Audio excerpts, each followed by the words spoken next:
พี่น้องเจมส์บอนด์อาทินั้นเข้าโรงพยาบาลบ่สบายเป็นไข้ท้องเสียพะนะว่านั่นน่ะได้นอนโรงพยาบาลหัวตะพานจังหวัดอำนาจเจริญพี่น้องเอ่ยพี่น้องป้องไปก็ไปเยี่ยมเบิ่งแย่งก็ดี UFC อะไรทำไมก็ได้พี่น้องเอ่ยคุณหมอโยอยู่หัวตะพานก็ดูแลแล้วดีอยู่พะนะว่านั่นน่ะบรรดาศิลปินพงษ์ลำเพิ่นตายสุวรรณนันท์ก็ไปเยี่ยมยามถามข่าวพี่น้องเอ่ยบัดทีนี้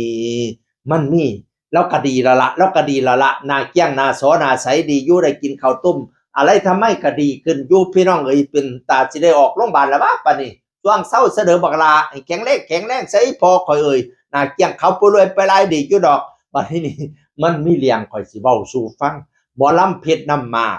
เป็นหมอแค้นพร้อมเป็นหมอพามพร้อมเป็นเน็ตไอดอลพร้อมเพชรน้ำมากแต่ก่อนนี่ก็เป็นตลกอยู่กับหมอลำใจเกินร้อยบ่อยสิริไส้ล่ะพี่น้องเอ้ยแต่ว่าตอนนี้เราเป็น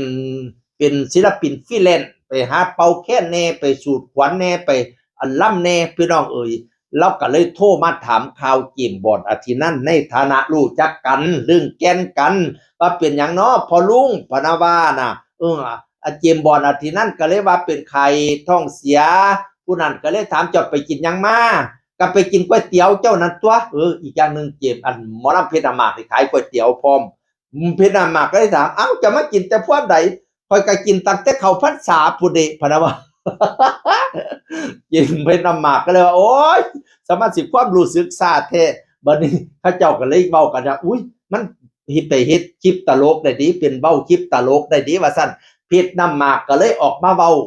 ออกมาเว้าส่ง00ใส่หน้าใส่ตาแอกชั่นคือแอกติงคือดอกเพิ่นเนี่ยเพิ่นก็ว่าโอ๊ยเป็นตาสั่งให้เขาละโทรไปถามข่าวดีๆว่าเป็นอีหยัง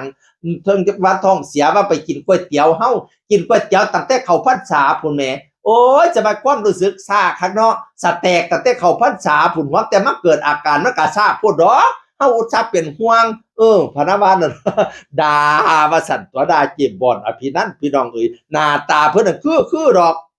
ตอนนี้นี่ซุ่มแม่ๆตั้งหลายก็เลยเข้าไปบางส่วนที่บ่รู้ว่าเขาเจ้าหยอกกันก็เข้าไปว่าให้เจมส์บอนด์อภินันท์ว่าเขาอุตส่าห์ถามข่าวดีเป็นผู้รักผู้ใหญ่อิหยังบ่รู้จักกามลาภเทศะไปถามสเต็กมันเฮ็ดหยังว่าซั่นว่าไปถามข่าวมันเฮ็ดหยังว่าซั่นแม่บางคนก็ไปด่าเจมส์บอนด์พี่น้องเอ้ย จนว่าเจมส์บอนด์ได้ออกมาคลิปบ่อันมาอัดคลิปเว้าสู่ฟังว่าเหตุการณ์นั้นเป็นจังซี่เขาเจ้าผมกับเพชรน้ำหมากสนิทกันหยอกกันซื่อๆเห็นมุกนี่เป็นตาไส้ได้ก็เลยให้เพชรน้ำหมากเว้า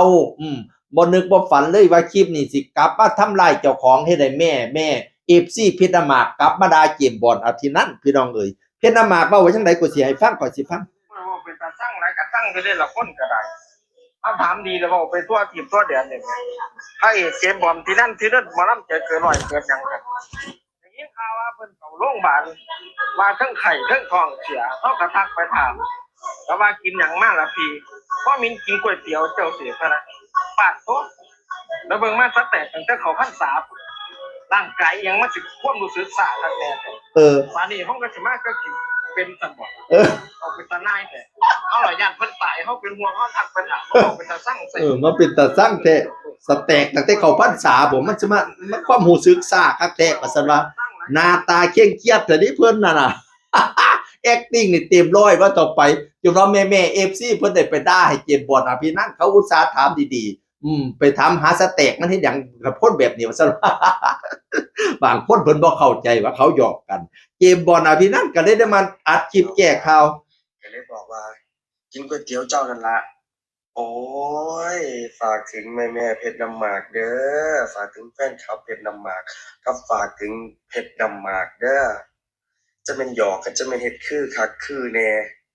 แซวก็จะเป็นแซวคือคักคือแน่จนว่าแม่เพิ่นมาให้จนว่าแม่เพิ่นมาด่าเฮาบอกน้องเฮ็ดคลิปก็จะเป็นบอกให้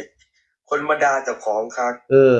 พอดีน้องทักมาถามว่าอ้ายเป็นหยังพอลุงเจ้าเป็นหยังถามมาก็เลยบอกว่าท้องเสียไข้ติดเชื้อระบบทางเดินอาหารเจ้าไปกินอีหยังมาน้องถามก็เลยบอกว่ากินก๋วยเตี๋ยวเจ้านั่นล่ะเอ้าเจ้ามากินก๋วยเตี๋ยวได้หยังเอ้ากินตั้งแต่ตอนไปซ้อมเหมือนเด้แล้วหมอก็ออกฤทธิ์เลยว่าจังซี่ ก็เลยบอกเอ้า ที่น้ำมามันตลกอยู่ดิ มันตลกอยู่ดีก็เลยบอกเขาเฮ็ดคลิปว่านี่เฮ็ดคลิปพันซ้ำบอกให้คนมาด่าเจ้าของเขาสนิทกันแม่จ๋าแม่จ๋าเขาหยอกกันโปรดทราบเก็บบอดอาทินั่นอยู่หมอลำใจเกินลอยเพชรน้ำหมากตะกี้ก็เป็นตลกอยู่ใจเกินลอยเขาหยอกกันแม่จ๋าแม่จ๋า โปรดเข้าใจตามนั่นพี่น้อง อย่าไปด่ามาเพิ่นหยอกกันจ้าเว้าเลี้ยงจิมนั่นพี่นั่นป่วยบัดนี้อันเพชรน้ำหมากถามข่าวก็เลยเกิดดราม่าน้อยๆแต่ตอนนี้ก็คือสิเข้าใจกันแล้วล่ะเสียงอื่นคนเจ้าเก่าเว้าสู่ฟังสวัสดีครับ